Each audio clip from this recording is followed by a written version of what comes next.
Muy buenos días a todos. Muchas gracias por estar con nosotros en esta actividad de los electrocardiogramas del mes.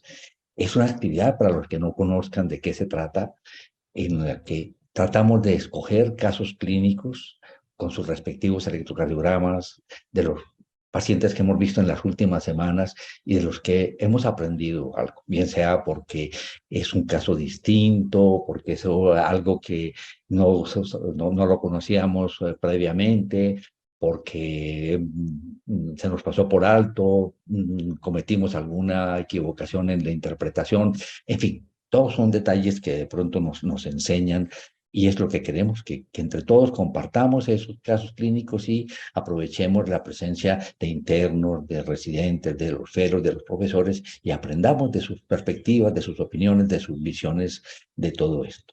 Hoy vamos a tener varios pacientes que tienen diferentes manifestaciones de síndrome de Wolff-Parkinson-White, entonces es una buena oportunidad de acordarnos de estos tres gigantes que en su artículo donde presentaron por primera vez este síndrome, vale la pena recordarlos. Y algo que vamos a insistir hoy es la trascendencia de que, sobre todo en urgencias, podamos estar utilizando los electrocardiogramas de forma consecutiva, dinámica. El paciente va cambiando sus síntomas después de algún evento y el seguimiento electrocardiográfico es fundamental. Aquí, en este artículo publicado en mayo de este año, que gracias a Alejandro Narváez, que me lo comparte, es un héroe que de verdad a veces lo desconocemos y no le paramos bolas y realmente esa es una de las herramientas más importantes para hacer una buena interpretación de los electrocardiogramas. Bueno, voy a empezar con este caso y es un caso que me lo compartió el doctor Juan José Osorio, que es un médico deportólogo. Este médico deportólogo me compartió este caso que creo que es nos ilustra una serie de detalles muy interesantes. Es un joven de 30 años que viene experimentando sensación de palpitaciones hacia el final de un esfuerzo importante, pero sobre todo en el post-ejercicio, él experimenta unas palpitaciones muy intensas, muy rápidas, y ha ido aprendiendo a cómo modificarlas, a cómo acabarlas con alguna maniobra que él realiza. Y entonces su médico tratante le dice, hombre, ese síntoma es un síntoma que aparece en el ejercicio, pues hombre, veamos qué es lo que pasa contigo. Entonces, empezando la prueba, el deportólogo tuvo la oportunidad de mirar este electrocardiograma y desde este momento empezó a tener una explicación probablemente de por qué se presentaban las palpitaciones en este joven y qué podía esperar durante la prueba de esfuerzo. Yo quisiera que alguno de ustedes que vieron este electrocardiograma me dijeran qué pensó el médico deportólogo, que más bien le llamamos médico dedicado, especialista en actividad física y medicina deportiva. ¿Quién se anima a participar? No, sino que levanten la mano y hacen un comentario sobre qué piensan sobre este electrocardiograma, qué pensó el deportólogo con ese electrocardiograma y qué puede esperar durante una prueba de esfuerzo. Pues que bien será que es interesante. Es un paciente que tiene síntomas relacionados con el ejercicio, de manera que un joven, no estamos en este momento pensando de que detrás de esto pueda tener una enfermedad coronaria, pero uno siempre tiene que mirar aspectos relacionados con la parte isquémica. Una persona joven porque puede tener una malformación de coronarias. ¿Quién se anima a participar? ¿Ah? Edwin, qué maravilla. Adelante, tienes el micrófono disponible. Adelante, Edwin. ¿Qué piensas tú de ese electrocardiograma? Adelante, Edwin. No te oímos. Edwin, adelante. Está el micrófono disponible. Parece que tienes problemas técnicos. Edwin, adelante. Eh, Tenemos un chat. Benjamín Rincón. Buenos días, Benjamín. Te recibimos tu saludo de Yopal. Bienvenido. Ajá, muy bien, hay un aporte de que vemos un RR variable, hay un detalle ahí interesante. Miguel, adelante, tienes el micrófono disponible. Profe, buenos días. En realidad no soy yo, sino que Dieguito, que nos acompaña como residente de anestesia, quiere participar, profe. Fantástico, Diego. Fíjate, verás que es un paciente que también tú podrías verlo. Este muchacho estar en un proceso de una preanestesia y tener este electrocardiograma. ¿Qué piensas tú? Doctor, buenos días. Bueno, yo Gracias, Diego, haciendo, por participar. profe, gracias a usted por compartirnos los casos. Haciendo como el ejercicio de mirar metodológicamente el electro, pues yo veo que los aspectos técnicos están adecuados. Una frecuencia cardíaca 85, veo un ritmo sinusal, una P pues que precede cada complejo. Alcanzo a ver como una extrasístole auricular, un latido prematuro ahí. Auricular, perfecto. Me parece muy llamativo que tiene un PR corto, un PR de 90 más o menos, y un QRS de 100 milisegundos que se alarga por una onda delta. Entonces, me parece que estamos pues frente a un síndrome de preexcitación, probablemente un Wolff-Parkinson-White. Qué lindo, ¿cierto?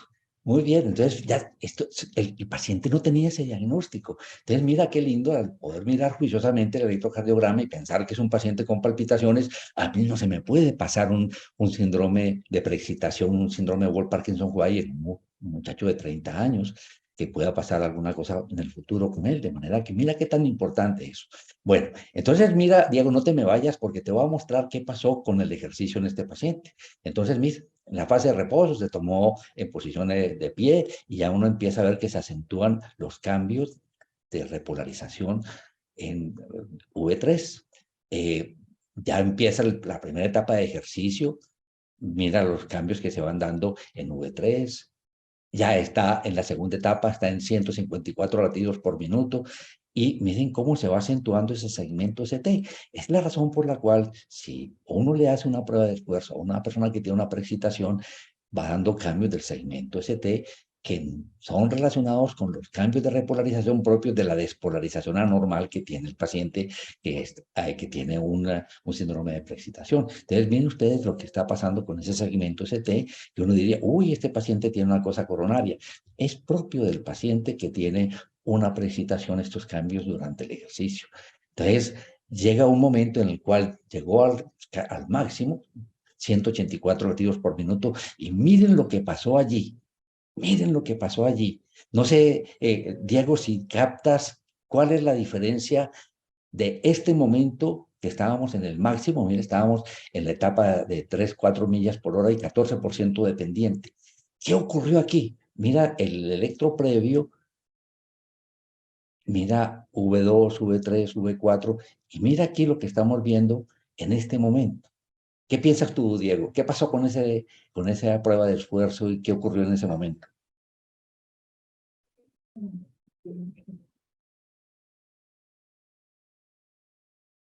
Profe, no, realmente no sé cómo Es una interpretar ese cosa caso. fina, no te preocupes, porque realmente aquí sí necesitamos la opinión de uno de nuestros fellows. ¿Qué piensa Miguel o qué piensa, bueno, no sé, cualquiera de nuestros fellows? Adelante.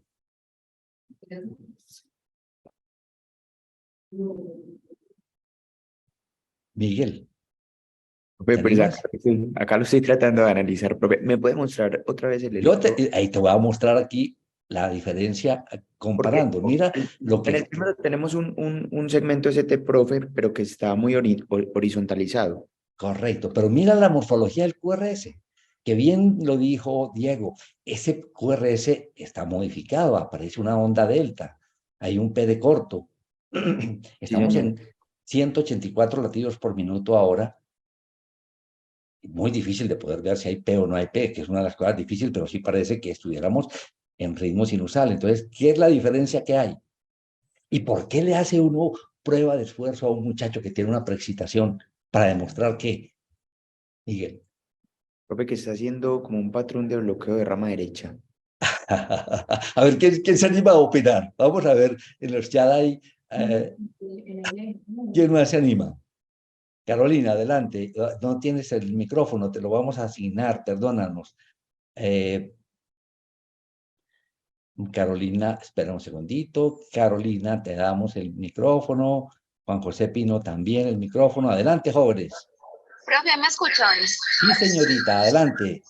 Profe, me da la impresión cuando el paciente está como en la prueba, como si desapareciera esa preexcitación, pues como la máxima frecuencia. Eso. Miren qué lindo, qué lindo. Como, Es una de las sí. cosas que uno hace cuando quiere evaluar a un muchacho que tiene una preexcitación, ver si desaparece con las frecuencias altas y miren cómo cambia la morfología de esas derivaciones y desaparece la preexcitación. Entonces, ese muchacho sabe uno de que con las frecuencias altas posiblemente no funciona ese haz anómalo que tiene el paciente. Que, miren qué lindo, esta es una demostración muy linda de la desaparición de la preexcitación durante la prueba de esfuerzo en un paciente con una preexcitación. Y aquí ya pasó a la otra etapa, ya llegó a 196 latidos por minuto y miren, el QRS estrechito, sin preexcitación. Miren qué lindo se ve y qué tan distinto era al principio. En la fase de recuperación, volvieron otra vez a exigirle al muchacho y dice, vea, esto es lo que me da a mí. En la fase de recuperación, y miren lo que pudimos demostrar. Eso es lo que me da a mí, doctor. ¿Qué está ocurriendo ahí? ¿Me puedes ayudar? Ya que, Caro, ¿qué pasó con ese paciente? ¿Qué es entonces lo que le ocurre y por qué sus palpitaciones son originadas en qué? Mira. Profe, sí, pues tiene la morfología bloqueo de rama derecha. Me llama mucho la atención, no veo la Muy P. bien. Entonces, fíjense que pasó a ser a un paciente con un QRS ancho, con una morfología completamente distinta a la que traía inicialmente. Si ustedes recuerdan, miren la morfología en V1 y miren la morfología que tiene ahorita. Miren ustedes, tiene lo que tú acabas de decir, RS, R' en V1. Y el QRS es ancho, esta vez definitivamente en mucho más de 100 milisegundos, como Diego nos dijo inicialmente. Entonces, ¿qué está pasando con ese paciente? Aquí te hago una aproximación de qué está ocurriendo con ese paciente.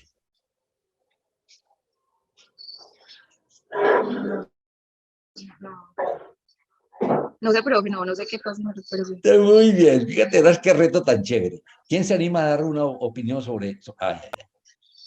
¿Quién se anima a dar una opinión sobre esto? A ver, no es sino que hagan la mano, levanten la mano quien de pronto quiera opinar. ¿Qué son las cosas que pueden ocurrir? Cristian, vamos a asignarle a Cristian. Adelante, Cristian. Profe, buenos días, ¿cómo estás? Dale, Cristian. Bueno, no sé si pues está en lo correcto, pero está haciendo pues como un episodio de taquicardia. Yo creería que supraventricular y está utilizando el sistema de conducción en vía ortodrómica y genera una conducción por aberrancia, pues con Es bloqueo funcional de la interesante, rama ¿cierto? Que derecha. tú planteas una posibilidad de una conducción con aberrancia, pero ¿qué otra alternativa hay en un paciente que tiene una haz anómalo, Cristian? Una de ellas es Repite que la haga pregunta. una conducción ortodrómica Qué pena. con aberrancia. Estoy de acuerdo contigo, que haga su bloqueo de rama derecho. Es una posibilidad, claro que sí. ¿Y la otra posibilidad? Es que sea por conducción antidrómica y pues y Mira por qué eso se lindo. ensancha el QRS. Mira qué bonito esas dos posibilidades, pero aquí estamos demostrando lo que pasa con el paciente cuando él experimenta esos síntomas.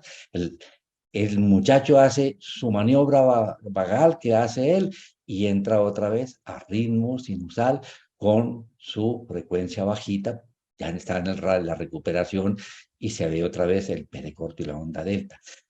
Aquí tenemos un resumen de lo que fue con ese muchacho todo el cambio durante el proceso y efectivamente son esas dos posibilidades que tú acabas de mencionar, Cristian, el que si yo tengo un paciente que tiene un asa anómalo, pues hombre, ese paciente me está dando en el electrocardiograma de reposo, cuando está en ritmo sinusal, el que aparezca el P de corto, la onda delta y cambios de la repolarización, porque pues se hace una fusión de lo que es el paso a través del asa anómalo, porque hace una despolarización anormal del ventrículo izquierdo muy rápidamente, porque no tiene por el asa anómalo el bloqueo fisiológico del paso a través del nodo AB y nos origina esta manifestación. Pero viene aquí entonces la posibilidad tan interesante de las arritmias que puede tener una persona que tiene un asa anómalo. Una de ellas es que la que tú acabas de decir, hombre, baja por aquí el sistema y tiene fisiológicamente bloqueado la rama derecha del haz de His y entonces hace un movimiento ortodrómico. Sería una taquicardia por reentrada donde se utiliza el asa anómalo, el haz de His y hay un bloqueo fisiológico de la rama derecha del haz de His. Entonces se alcanza a ver lo que estábamos viendo en V1, ¿cierto? Esa taquicardia. Pero cabe la otra posibilidad que es también muy importante en estos pacientes que tienen taquicardia de complejos estrechos, de complejos anchos, para hacer el diagnóstico diferencial, la posibilidad de que ese paciente lo que haga es una reentrada en la cual baja el estímulo por el asa anómalo, hace la despolarización anormal y sube antidrómicamente por el His y da este giro. De manera que esas son las dos posibilidades que tenemos en ese paciente. Aquí es un paciente que pudimos demostrar que era lo interesante, que ese muchacho, que era lo que le pasaba. Primero, que su causa de sus síntomas estaban en una preexcitación y que sus síntomas con las arritmias conforman un síndrome de Wolff-Parkinson-White, donde tenemos esta taquicardia que hemos demostrado de complejos anchos, que puede ser esas dos opciones, la planteada por Camilo y además la segunda opción planteada también por él de una taquicardia atrioventricular con movimiento antidrómico. Bueno, no sé qué les pareció este electro, yo aprendí mucho de él, que la posibilidad de demostrar en un joven con síntomas relacionados con el ejercicio en una prueba de esfuerzo qué pasaba. Miren qué bonito cómo fue subiendo la frecuencia cardíaca. Aquí se perdió la preexcitación, hizo la recuperación y se volvió a insistir en que hiciera ejercicio y ¡pum! Miren cómo se desarrolló esa taquiarritmia que lo llevó hasta 200 y pico y se mantuvo un rato largo, desapareció, volvió otra vez a aparecer hasta que finalmente ya se desapareció y demás. Edwin, adelante. Cristian, no sé si tengan comentarios, adelante. Profe, te quería preguntar simplemente si, pues, no sé, o sea, lo pregunto es si la maniobra vagal que se hace le pueda decir a uno si es antidrómica o ortodrómica o eso no le dice a uno nada sobre No, pues no diferencia. porque fíjate que lo que está haciendo uno con la maniobra vagal es la ruptura del movimiento circular en el nodo AB. Como es dependiente del nodo AB, lo rompe en una o en otra situación. ¿Sí ves? Ah, sí, perfecto. O sea, si sea antidrómica o ortodrómica, como las dos Exactamente, utilizan la el nodo respuesta es la AB. misma. Perfecto, muchas gracias, profe. Rompe el movimiento circular porque depende del nodo AB. Edwin, adelante. Aló, profe, ¿me escuchan? Ahora sí, ahora sí. ¿Qué hubo, hermano? Bueno, profe, profe, gracias. ¿Qué más, profe? Profe, no, sí, para comentar que también la onda delta también tiene un eje y una dirección, por la importancia de mirar todas las derivadas, porque puede que en algunas derivadas lo que parece ser un PR normal es una onda delta isobifásica. Entonces es importante que uno en el electrocardiograma pueda revisar todas las, pues como todas las derivaciones, porque en general puede que eso también tenga algunas ondas delta isobifásicas y me hagan pensar en que está normal cuando el paciente pues ya tiene una onda delta presente probablemente en alguna derivada que he dejado pasar. Eso es muy valioso lo que acabas tú de decir, porque a veces se le pasa a uno, no es tan clara la onda delta. Miren que aquí hay unas derivaciones donde uno sí las ve, pero otras no tanto, como tú lo acabas de decir, y se le puede pasar a uno por alto el diagnóstico de una preexcitación en un joven que le consulta a uno por palpitaciones. Mensaje es, si una persona consulta por palpitaciones, uno tiene que ver con una doble intención, un electrocardiograma, búsqueda específica de preexcitación y de onda delta. ¿De acuerdo? Y vamos a mirar otros ejemplos más, porque yo creo que este ejemplo es muy lindo, porque lo que nos enseña, lo que acabamos de mencionar. Edwin, muchas gracias por la observación. Y miren ustedes, ayer hay un chat de cardiólogos que se comparten electrocardiogramas y un colega nos propuso, vean este electrocardiograma que vi ayer, una señora de 31 años con antecedentes ingresa por palpitaciones y dolor torácico. En medicina de urgencia le pusieron un metoprolol intravenoso y posterior cardioversión. Curiosamente, se nos olvida a veces de que estos pacientes, la maniobra vagal es fundamental. No tengo más información de esta paciente, pero miren cómo llega con una taquicardia que voy a mostrarla más de cerca. Es una taquicardia rítmica con una frecuencia muy alta, donde se alcanzan a observar los QRS anchos, de ahí depresiones del segmento ST, elevaciones en ABR, donde hay cambios y le hacen la maniobra, le ponen el metoprolol y miren a lo que pasa, lo que sale a este paciente. Este paciente sale claramente, vamos a mostrárselo aquí, a una preexcitación. Entonces, ya sabemos exactamente qué es lo que está pasando, que esa paciente no tiene una taquicardia ventricular, sino que tiene muy probablemente una taquicardia atrioventricular con movimiento antidrómico. Miren qué lindo lo que tú estabas diciendo ahorita, Edwin, de buscar la onda delta. Aquí tenemos una onda delta negativa en ABR, perdóname, en D2, en D3, una onda delta negativa, y en ABF igualmente una onda delta negativa que hace que aparezca una Q patológica en 2, 13 ABF, y fácilmente uno puede decir, ah, no, ese paciente lo que tiene es una necrosis inferior y seguramente está haciendo una taquicardia ventricular y es la causa de esa taquicardia de complejos anchos. Entonces, miren la trascendencia de mirar ya así juiciosamente. Aquí miremos todas las derivaciones, como lo recomendaba Edwin. Hay momentos en que no se ve con claridad esa delta, pero en otras derivaciones no le queda a uno la menor duda de esa existencia. Aquí me llamó la atención que ayer nos compartió eso. Y Miguel nos tiene un caso que vio hace unas semanas en su rotación por electrofisiología y del que quiero que nos enseñe muchas cosas. Miguel, tú tienes micrófono. ¿Te animas a contarnos sobre este casito y cómo qué aprendiste de él? Claro que sí, profe. Profe, entonces, este fue un paciente que vi en la rotación de electrofisiología.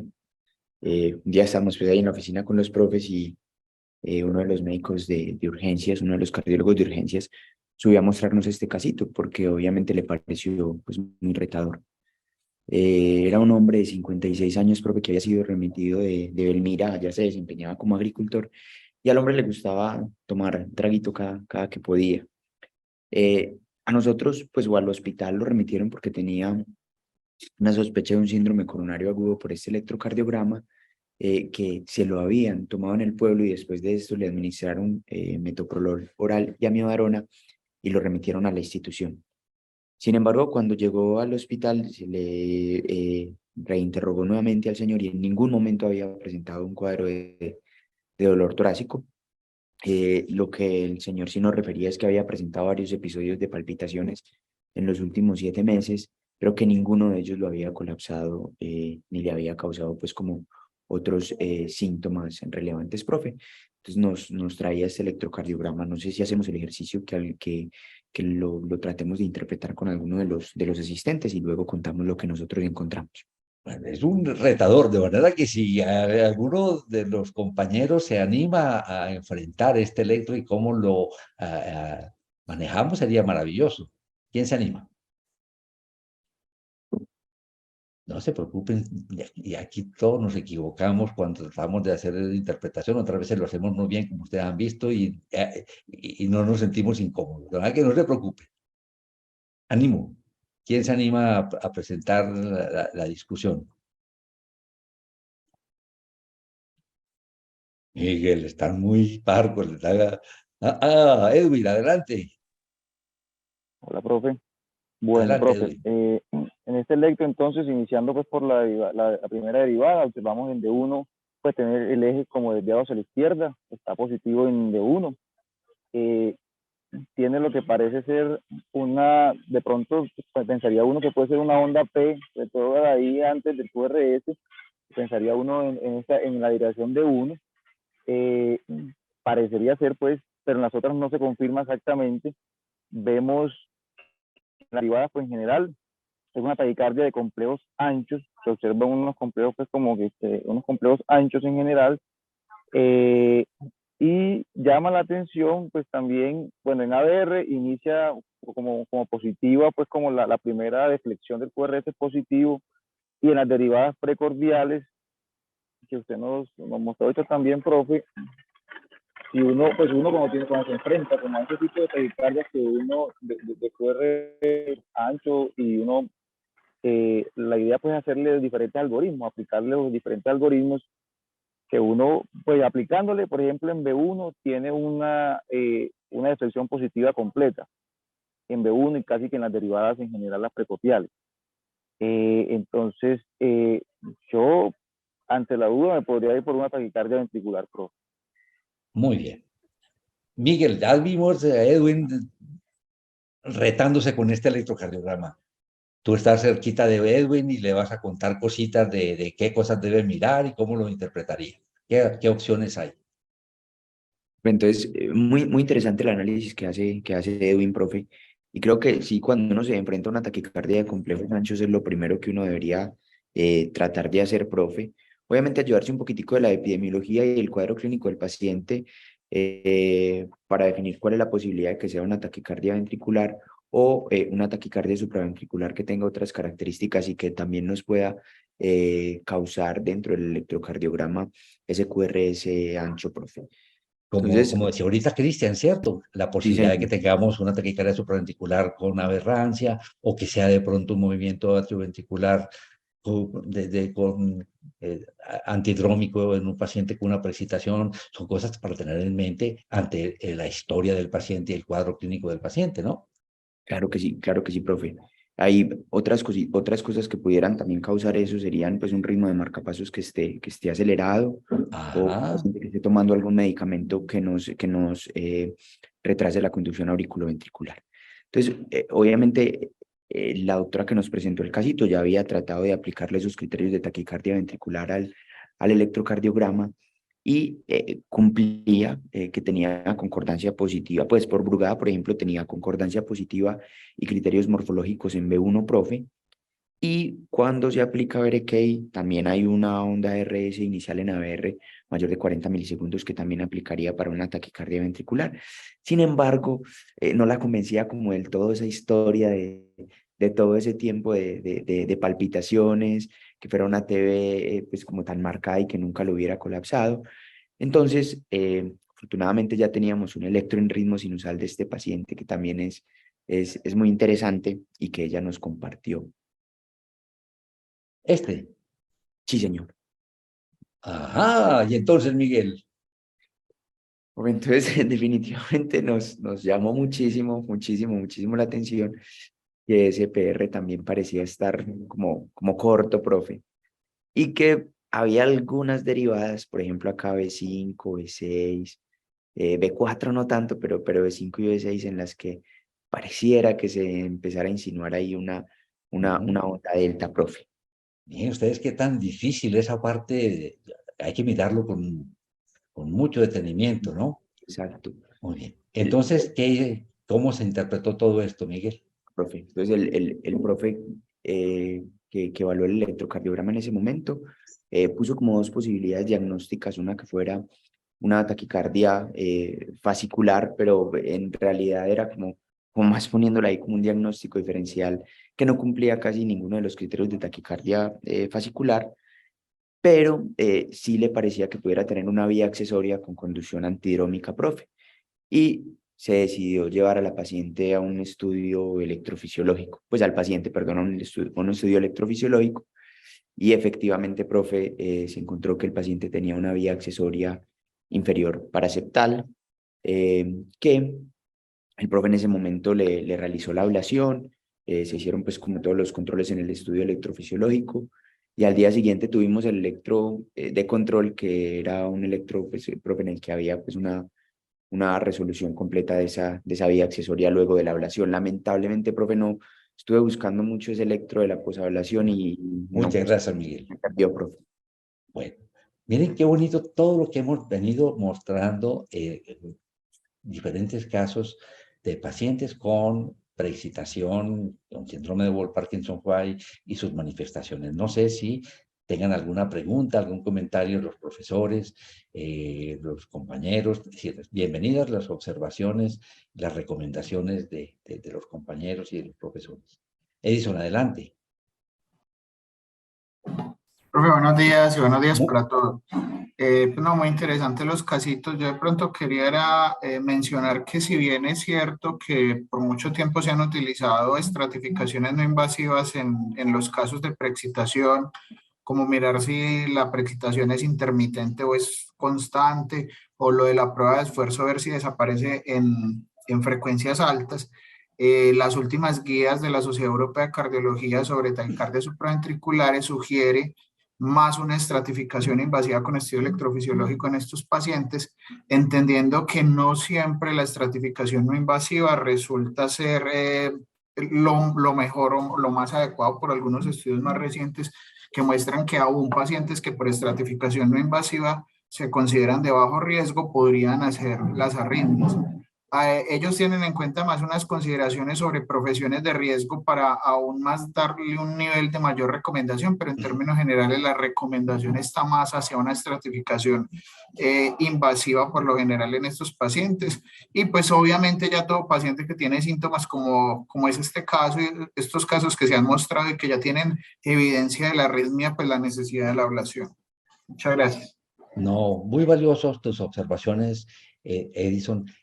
Yo quiero aprovechar muy bien el primer caso, porque fíjense ustedes, primero que todo no tenía diagnóstico, y se hizo el diagnóstico, lo hizo un médico especialista en actividad física y medicina del deporte, porque ya mira juiciosamente eso, un joven con palpitaciones, no se me puede pasar un síndrome de preexcitación. Y segundo, el verlo con ejercicio, porque los síntomas que aparecen siempre eran con el ejercicio. Aquí es una oportunidad muy linda de poder ver durante la actividad física a esa persona y tratar de documentar lo que ocurre durante el ejercicio.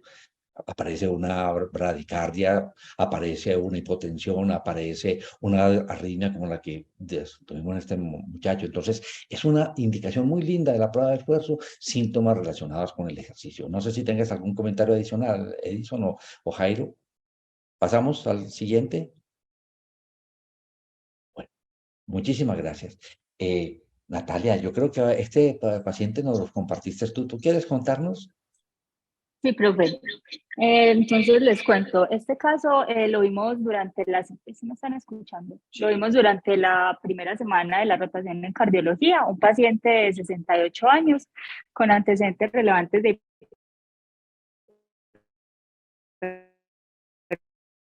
Estamos perdiendo, Nati. tensión, dislipidemia, obesidad, 15 días de evolución.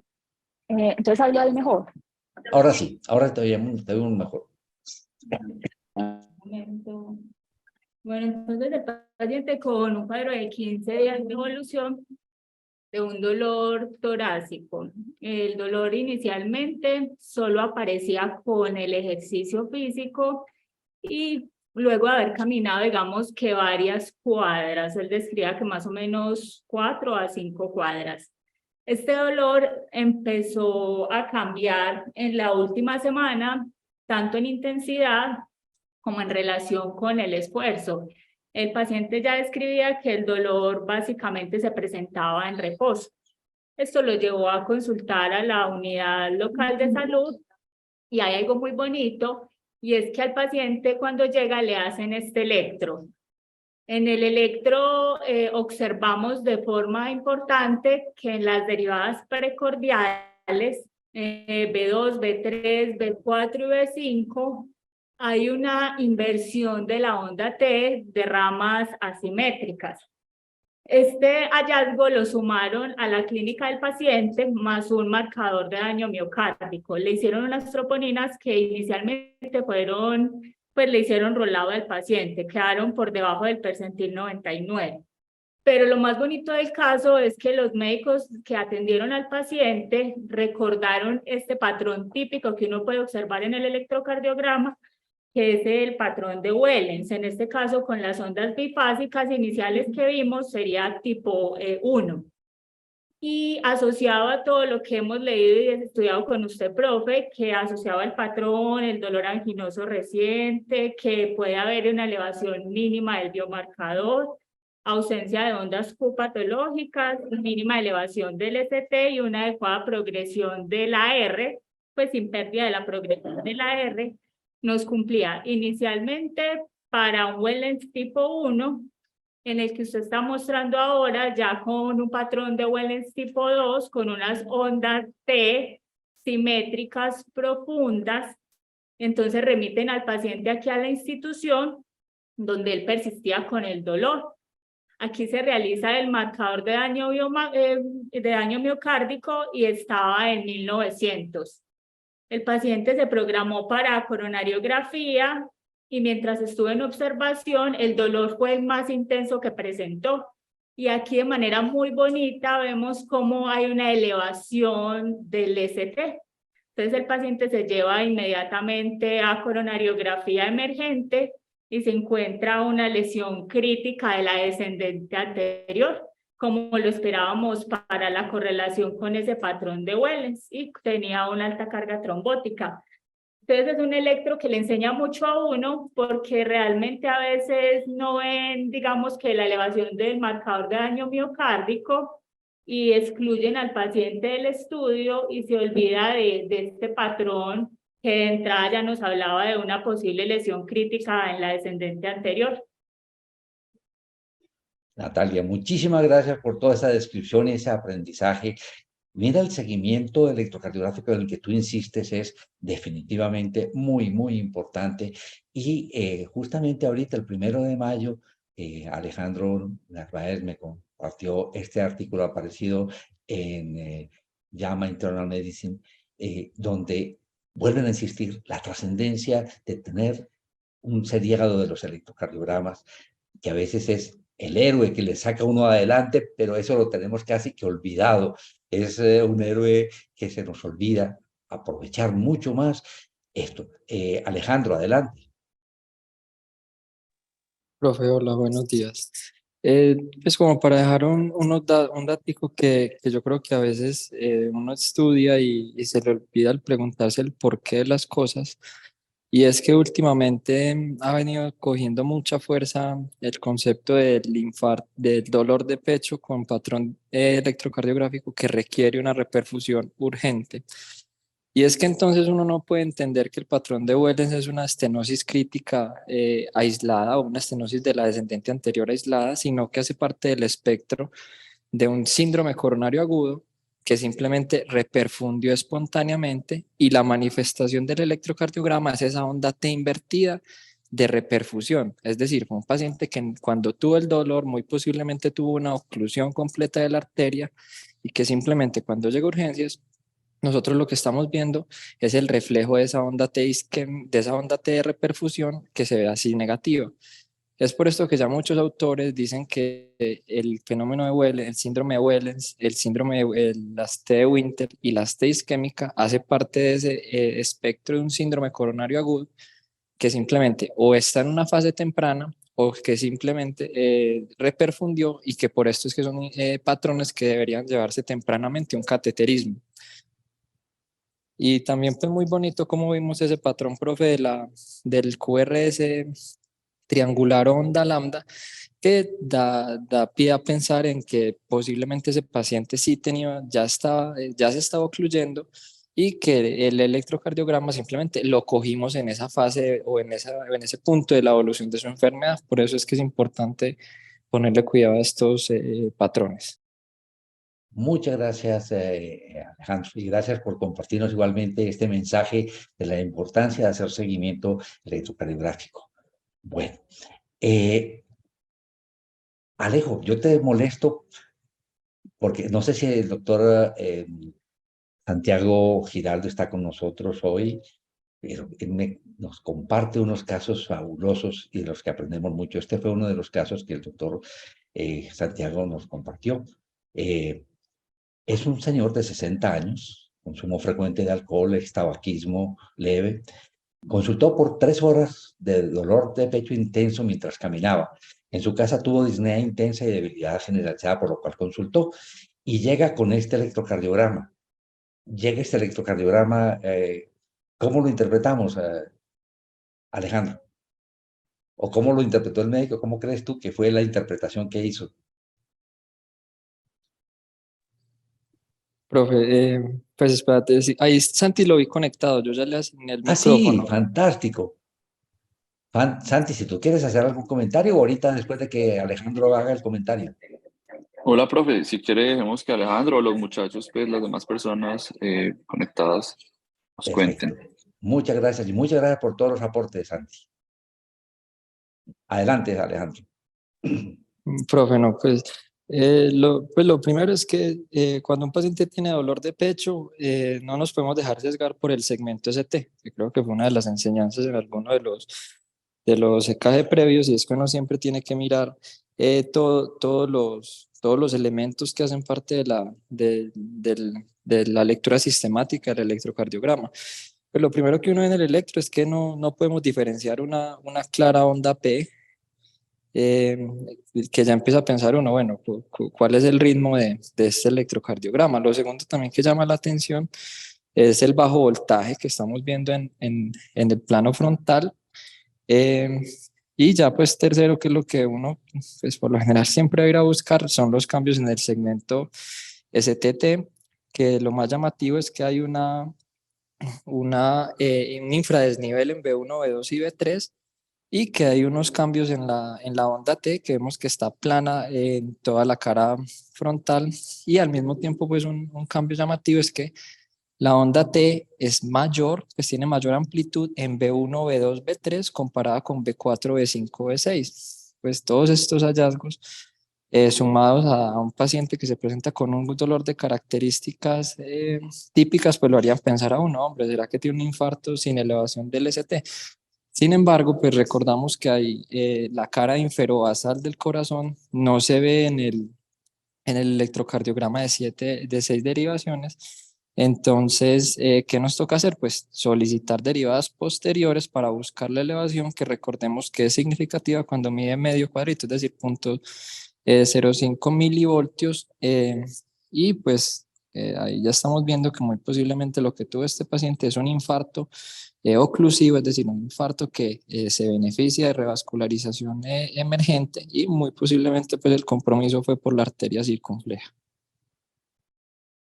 Alejo, yo haría la única cosa que yo complementaría es hacerte mirar la altura de la R en V1. ¿Qué piensas tú? Ah, sí, profe, claro que sí. Cuando uno ve una onda R en B1, pues tiene que buscar la causa, ¿cierto? Y una de las causas es que sea la manifestación de una onda Q, pero en esa misma cara inferobasal, que vaya acompañado de ya esa evolución del infarto de cara inferobasal. Bueno, fantástico. Muchas gracias, Santi. Ahora sí, ¿por qué nos compartiste este electrocardiograma? Aprendizajes que debemos tener de él. Profe, no, yo creo que pues como el abordaje de Alejandro es impecable, pues al abordaje electrocardiográfico. El problema fue las decisiones clínicas que puntualmente se tomaron en el paciente. Y yo creo que en el paciente la radiografía que les compartía confundió mucho a los médicos que inicialmente se ubicaron en el paciente, porque ellos vieron un paciente al inicio con dificultad respiratoria marcada, que pronto requirió máscara de no reinhalación y que pronto fue a intubación orotraqueal. Y a pesar de que el urgentólogo, digamos que había hecho la misma impresión electrocardiográfica que Alejandro, cuando se comentó en la madrugada con el servicio de hemodinamia y vieron estos hallazgos radiológicos, ellos tuvieron la sospecha o la duda de si esto era un cuadro infeccioso, y el paciente inicialmente entonces se le dio un manejo médico, intubación orotraqueal, traslado a la unidad de cuidados intensivos y cubrimiento antibiótico para el eventual manejo de una neumonía. Ahí pueden ver entonces los niveles de troponina del paciente. De hecho, los primeros niveles fueron de 30.000. Un par de horas después le hacen una troponina de control y las troponinas eran de 56.000. El valor de estas troponinas de porcentil 99 es hasta 26 cuando uno no discrimina por género. Es decir, que tenía una elevación masiva de troponinas y estos hallazgos pulmonares en los que hay una consolidación alveolar más predominante como hacia el pulmón izquierdo que hacia el pulmón derecho. El paciente entonces nos lo vimos de manera diferida, como 3 días después, porque llegó un fin de semana, lo vimos un martes después de un fin de semana festivo, y cuando hicimos como ahí a la cabecera del paciente una ecocardiografía, luego lo llamamos una ecocardiografía transesofágica, el paciente tiene una insuficiencia mitral severa, porque hay una asinesia de la pared inferolateral, digamos que hay una insuficiencia mitral funcional severa asociada a la cardiopatía isquémica y tiene asinesia del segmento basal y medio de la pared inferolateral inferior. Entonces lo llevamos ya como al 4.º día de evolución a una coronariografía, el paciente está intubado y es lo que vemos, que el sistema izquierdo, él tiene un tronco principal izquierdo muy largo y no hay lesiones aparentemente muy importantes en el sistema izquierdo. Y él tiene una variante anatómica en el que la circunfleja sale de la coronaria derecha, que salen casi el mismo óstium. Y miren cómo esa circunfleja ahí señalada con una flechita en naranjado está ocluida como el segmento distal. Entonces tiene como un origen anómalo de una circunfleja, y la circunfleja, que era el vaso que sospechábamos estuviese ocluido, está completamente tapado. El paciente no se intervino en ese momento. Y este es el electrocardiograma ya como al 4.º día de evolución del síndrome coronario. Alejandro, ¿qué piensas de este electrocardiograma, del seguimiento? Hemos hablado del seguimiento electrocardiográfico que a veces se nos olvida. ¿Y qué hay aquí? Profe, no, pues ahí nos deja la enseñanza de que el electrocardiograma definitivamente sigue siendo una herramienta invaluable, una correlación muy bonita y definitivamente pues no olvidar que un diagnóstico diferencial de una onda R en B1 va a ser una onda Q en la pared inferobasal. Y el bajo voltaje también pues vemos que no todo es el ST, sino también vemos que una onda R en B1, el bajo voltaje, los cambios en el segmento STT, nos van a dar pistas. Y pues también bonito ver cómo D2 está más elevado que D3, que también nos podría sugerir que el problema era de esa arteria circunfleja. Muchísimas gracias. El doctor Edison, adelante. Que yo creo que otra de las enseñanzas o de las cosas que hay que insistir es que, pues tal vez por lo que nos comentó Santiago, el personal que valoró inicialmente al paciente se confundió y se fue hacia un diagnóstico diferencial, pero más allá de lo que Alejo explicó muy bien de esos cambios recíprocos que nos deben hacer sospechar en un infarto inferobasal, insistir que todo paciente con una electro de 12 derivadas no tengamos una elevación del STI, estamos ante la sospecha de un síndrome coronario agudo. Siempre deberíamos completar con derivadas posteriores porque nos pueden aportar justamente esa información fundamental. Muchas gracias, Edison. Aquí hay otro caso, rápidamente lo comentas, Alejandro. Profe, hola. Realmente nos deja una enseñanza similar, solamente que le da un poquito más de valor agregado a estos cambios que nos puede mostrar el EKG seriado. Y es que a primera impresión pues no vemos elevación del segmento ST, pero nuevamente bajo voltaje vemos cómo esa amplitud de la onda T es diferente en B1, B2, B3 comparado con B4, B5, B6, y ese infradesnivel en B1, B2, B3 que nuevamente cuando veamos esto, pensar en un infarto inferobasal y pensar que esa circunfleja está ocluida. Lo bonito de este paciente es que se le realizó un electrocardiograma de control. Cierto, siempre hay que hacer la corrección. Si tomamos las derivadas posteriores hay que poner B7, B8 y B9 como nos enseñó Santiago, ¿no? Sí, señor. Y en este caso no estaban elevados, no estaba elevado el segmento ST. Hay que nos dejó un poco más en la duda sobre la situación de este paciente, ¿no? Sí, señor. Entonces, ¿qué hace uno pues cuando tiene duda? Pues la guía dice, si usted tiene un diagnóstico, si usted considera que el paciente puede cursar con el síndrome coronario agudo, o si el paciente tiene persistencia del dolor, pues solicite el electrocardiograma de control, y cuando se le solicitó el electrocardiograma de control, que es el que estamos viendo ahí, pues vemos como definitivamente aumenta esa amplitud de ese infradesnivel. Ya hay más derivadas que tienen ese infradesnivel, al mismo tiempo que hay una elevación del ST en el segmento, en la derivada BR, que ya nos hace pensar como este paciente puede que no solamente tenga el compromiso de esa circunfleja, sino que tenga una enfermedad coronaria multivaso, que pues fue lo que se encontró en el cateterismo. Además está con una arritmia, posiblemente una FA, y es interesante esto, ¿no? La manera como manejamos las estandarizaciones. Vale la pena tratar de tomar las estandarizaciones usuales. Por ejemplo, el caso que nos mostró Santiago, nos mostró Miguel. No podíamos identificar muy claramente cómo estaban los complejos QRS porque se confundían todos. La posibilidad de bajar a una estandarización de 5 milivoltios, de 5 milímetros, un milivoltio, para poder ver mejor los complejos. Pero a veces se pierde uno. Miren, si esta es la profundidad que tiene el segmento ST con esta estandarización, con toda seguridad, con una estandarización de 1 milivoltio, 10 milímetros, se vería muchísimo más profunda. Y por ejemplo, aquí como ya habíamos tomado las derivaciones posteriores, aquí no se tomaron, o sí se tomaron, Alejandro. Profe, no, ahí sí ya no tomamos derivadas Aquí posteriores. posiblemente si hubieran estado elevadas las derivaciones posteriores. Entonces, este paciente, tal como tú lo dijiste, nos cuentas qué encontraron en la Profe, sí, lo que encontramos fue que el paciente tenía una oclusión trombótica aguda de la arteria circunfleja, pero al mismo tiempo tenía una enfermedad coronaria multivaso con compromiso de la descendente anterior del segmento proximal, primera diagonal, y la coronaria derecha, por lo que este paciente fue remitido para valoración por cirugía cardiovascular. Muy bien, ese paciente se estabilizó y este es el electrocardiograma antes de la cirugía, ¿cierto? O al día siguiente. Sí, señor, ese es el electrocardiograma al siguiente día, donde nuevamente vemos que estos cambios dinámicos hay que tenerlos en cuenta, que a veces uno no se puede fiar en lo que está viendo, puesto que estos fenómenos pueden ser transitorios, y que el electrocardiograma de control definitivamente nos va a dar muchos elementos para el enfoque del paciente. Perfecto. Ok, muchísimas gracias. Bueno, ya casi se nos está cumpliendo el tiempo y hay un electrocardiograma muy lindo que nos compartió el doctor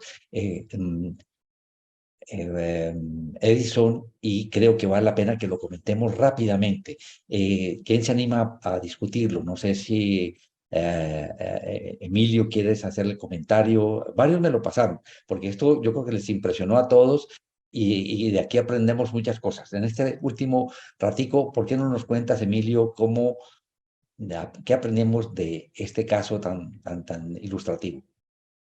Sí, profe, este es un paciente de 83 años, venía, aparte del síncope que se menciona allí, venía como con un mes de disnea, increciendo, y había tenido, si no estoy mal, 2 episodios sincopales desencadenados por el esfuerzo. Ya traía diagnóstico extrainstitucional de la estenosis aórtica severa, y se definió, pues, en función de su edad y sus comorbilidades, llevar a terapia transcatéter. Este es el electrocardiograma de ingreso.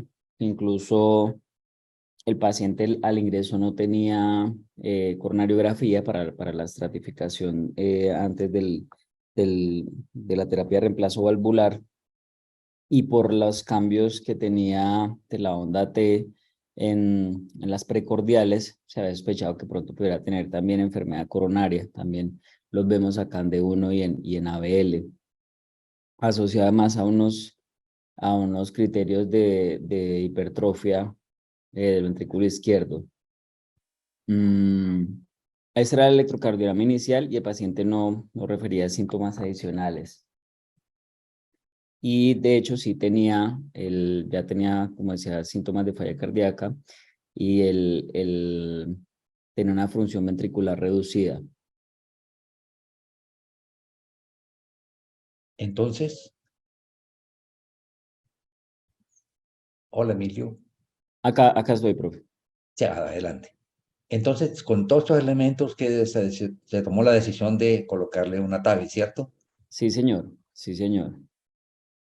Y entonces, ¿qué pasó con ese paciente? Al principio, digamos que para ilustrar, si quiere volvemos al primero, profe. Aquí no veíamos, exacto, el PR era normal, vemos ahí menos de 120 milisegundos, tal vez está en el límite. Y deja ver las precordiales, profe. Y vemos en las precordiales, pues no, el QRS no era muy ancho y habíamos visto un eje izquierdo. Es importante resaltar que en estos pacientes, de manera mucho menos frecuente hoy día, por cómo ha evolucionado la técnica del reemplazo transcatéter y demás, pero cuando se implantan estas válvulas, se hace una dilatación importante del anillo valvular y el tracto de salida del ventrículo izquierdo. Y recordemos que hacia la derecha de ese anillo valvular es por donde pasa el sistema de conducción. Entonces, por ejemplo, los pacientes que ya tienen de base bloqueo de rama derecha tienen más riesgo de presentar alteraciones de la conducción importantes después de este reemplazo transcatéter, por lo que les decía, porque por ahí pasa el sistema de conducción por donde hace la dilatación del anillo y particularmente la rama izquierda. Este paciente no tenía esos predictores de riesgo, sin embargo, vamos a ver cómo en la evolución, este es si no estoy mal, en el primer día, sí, el paciente se hizo un viernes y esto, si no estoy mal, fue el sábado. Según lo que nos comentaron, ya vemos cómo el PR se prolonga.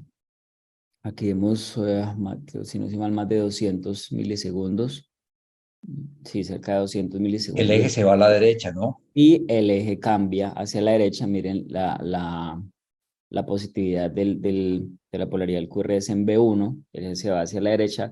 En este de pronto no es tan evidente que el QRS se esté ensanchando, pero creo que sí, se iba ensanchando, pues era un QRS muy estrecho al principio, y miren en B1 es el latido mucho más, un PR mucho más alargado. Y la morfología de V1, ¿no?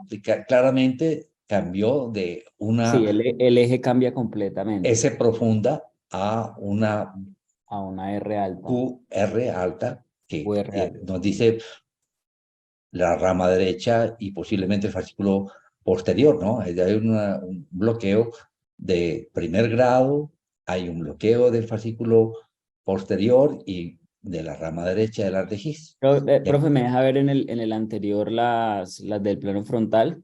Creo que también tenía en este, sí, ya, el R pequeñita y S profunda en ABL, lo que decía el profe. Eso es. Y entonces luego desarrolló claramente un bloqueo de rama derecha, ¿cierto? Con estas extrasístoles ventriculares. Y se va ampliando tremendamente el QRS, se va ¿no? ampliando. Había unos latidos donde veíamos, pues acá no los veo tan claros, pero había unos de cerca de 400 milisegundos, un PR muy prolongado, con el bloqueo de rama que se hace ya completo de la rama derecha y del fascículo posterior. Y acá ya vemos pues el cambio tan importante de los mismos cambios ya magnificados. Incluso acá pues la P no es como tan clara. Pero posiblemente es aquí, ¿no? Y o el PR tan prolongado que está, y con él ya una R ancha en T1, y miren ustedes, en B1, y ahí ya la vuelve a morfología. cambiar, exacto, vuelve a cambiar el eje, y aquí ya vemos un patrón de bloqueo completo de rama izquierda, y tendríamos un bloqueo de rama a todo lo que hemos mencionado, sumarle un bloqueo de rama alternante, que pues sabemos es un signo de una enfermedad severa del sistema de conducción. Perfecto. Entonces, este paciente es una demostración de cómo va modificándose paulatinamente alteraciones del sistema de conducción dadas por la presión que está haciendo en el anillo de la aorta, la TAVI, y obviamente hay que estar pendientes porque esto puede terminar de descompensar a un paciente. La decisión que tomó electrofisiología, ¿cuál fue, Emilio? Profe, tengo entendido que De pues, pronto, el sabes que marcapasos, es decir, Miguel revisó juiciosamente esa parte. Si quieres, Miguel nos ayuda con esa parte final. Miguel. Hola, profe. Sí, señor Emilio, muchas gracias. Profe, sí, electrofisiología lo vio después de que el profe Edison encontró este electro cuando pasamos la rondita y ellos decidieron realizar la implantación de un resincronizador cardíaco, profe, que se implantó el 3 de este mes, sin ninguna complicación en el procedimiento y pudimos finalmente, luego de que el paciente tuviera una adecuada evolución clínica, darle de alta este fin de semana. Pero todo salió muy bien, profe, afortunadamente con el paciente. Cada vez vamos a tener más pacientes con TAVI y miren la trascendencia del seguimiento electrocardiográfico para poder estar atento a estos cambios, que solamente los podemos obtener gracias al monitoreo continuo y a la toma de electrocardiogramas con periodicidad. Son las 8 de la mañana. Creo que hemos tenido unos casos muy bonitos. Habían otros casos también preciosos que no, me habían compartido Santiago y otros compañeros, pero realmente no tenemos este tiempo de presentarlos. Y, caray, simplemente para agradecerles a todos por la participación tan honesta. ¿Qué es eso? Ojalá uno se la supiera todo y aprenda uno todos los días. Edison, ¿tú tienes un comentario final? No, profe, agradecerles a todos, a ustedes obviamente siempre este espacio. Perfecto. Nuevamente, muchas gracias a todos. Hasta el próximo mes. Y no dejen de pasarme esos casos que se encuentran ustedes todos los días de los que han aprendido. Y miren ustedes que no se trata de cosas excepcionales, eh, sino es el trabajo del día a día, del que por alguna razón, por alguna circunstancia aprendemos algo y eso se refleja en prestarle una mejor atención a nuestros pacientes.